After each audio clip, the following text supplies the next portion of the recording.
Proiectele rezidențiale recente și în special cele premium pun tot mai mult accentul pe soluții arhitecturale din aluminiu cu caracteristici superioare de izolare termică și fonică. În ultima perioadă, dezvoltatorii au început să acorde atenție produselor cu eficiență energetică ridicată, chiar dacă investiția inițială este mai mare.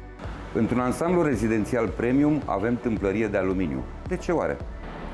Pentru că, în general, atunci când vorbim despre clădiri premium, ne gândim și la design, nu numai la avantajele pe care le are o tâmplărie din aluminiu. Și pe lângă design trebuie să avem în vedere și durata lungă de viață a acestor elemente de tâmplărie. Pentru că atunci când vorbim despre clădirile rezidențiale premium, trebuie să ne gândim și la durata de viață a elementelor de tâmplărie. Și trebuie să spunem că, spre deosebire de tâmplăria din PVC, tâmplăria din aluminiu are o durată de 2 ori mai lungă de viață față de aceasta. Ne gândim la faptul că sunt sisteme proiectate în cel mai mic detaliu, începând de la profile până la ultimul articol de feronerie sau șurub care intră în componența unei ferestre. Totul este gândit și proiectat minuțios, cu mare atenție la toate detaliile. De aceea, produsul finit arată într-un mod elegant și în exploatare se comportă foarte bine. Această tendință vine în contextul în care, la nivel european, se pune un accent deosebit pe creșterea continuă a performanței energetice a clădirilor, scopul fiind ca în viitor toate clădirile noi să fie clădiri independente energetic. În primul rând trebuie să asigure izolare fonică o fereastră, să nu-mi lase zgomotul de afară, să-mi deranjeze activitatea din locuință. Izolare fonică și termică, pentru că vorbim și despre sustenabilitate la un moment dat și asta este important atunci când vrem să avem clădiri sustenabile.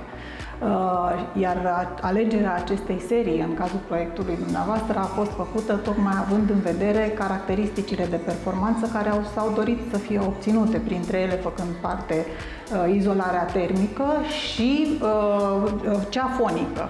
Avem aici un sistem de tâmplărie cu un nivel de izolare termică ridicat, cu un geam izolant triplu, care ajută la obținerea unor valori de izolare termică foarte bună pe elementul în totalitatea lui și la izolare fonică. Ați văzut, atunci când fereastra este închisă, practic niciun zgomot din exterior nu se mai aude.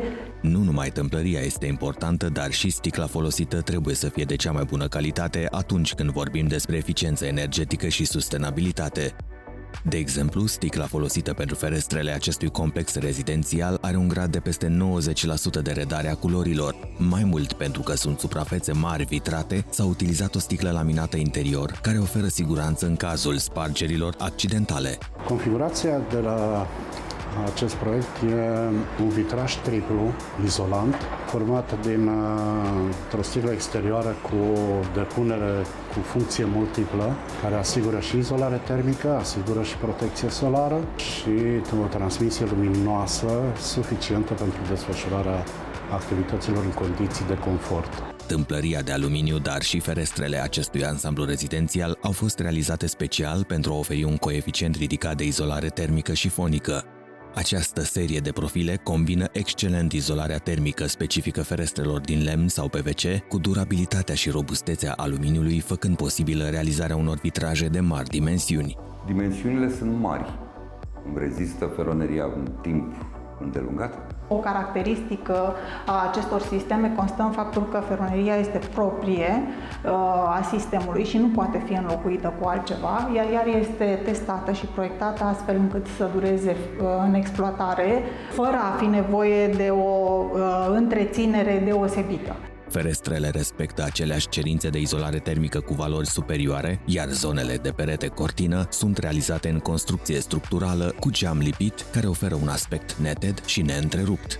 Vitrajul triplu, ca să vă dau un exemplu, de față are coeficientul de transfer termic, dau niște cifre aici, de 0,5 W pe metru pătrat Kelvin. Cerința casei pasive este de maxim 0,8. Acest tip de vitraj satisface cele mai restrictive cerințe legate de casă pasivă, nearly zero energy building. Ce înseamnă asta? Contribuie foarte mult la reducerea emisiilor cu efect de gaz de seră prin reducerea drastică a pierderilor de căldură pe timp de iarnă.